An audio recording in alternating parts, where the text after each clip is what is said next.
கலைஞர் யோசிச்சு பாருங்கள், சட்டசபையில் எவ்வளோ தூரம் டிஎம்கேவை பற்றி நீங்கள் என்ன அளவுக்கு விமர்சனம் செஞ்சுருப்பீங்க, எவ்வளோ தூரம் நீங்கள் சண்டை போட்டிருப்பீங்க. அவ்வளவையும் விட்டுட்டு எப்படி நீங்கள் போய் டிஎம்கேல இணைஞ்சிங்க அப்படிங்கிறதான் இன்றைக்கி பல பேரோட கேள்வி.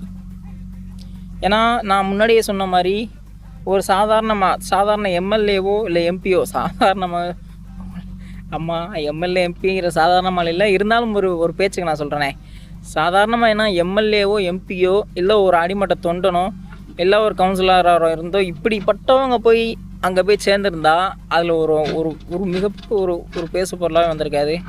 ஆனால் ஃபார்மர் சீஃப் மினிஸ்டர் அப்படின்னு அழைக்கப்படுற கிட்டத்தட்ட அவருக்கு அவ்வளோ பாதுகாப்பு இருக்கும். பாதுகாப்புன்றோட ஒரு அந்தஸ்தில் இருந்து இனி டிஎம்கேயில் போனால் என்ன ஒரு மரியாதை இருக்கும் அப்படிங்கிறது தெரியலை. ஸோ இனி போகத்தான் தெரியும். ஆஃப்டர் எலெக்ஷனுக்கு அப்புறம் ஓபிஎஸ்ஸை என்ன அளவில் பார்ப்பாங்க அப்படிங்கிறது தெரியாது.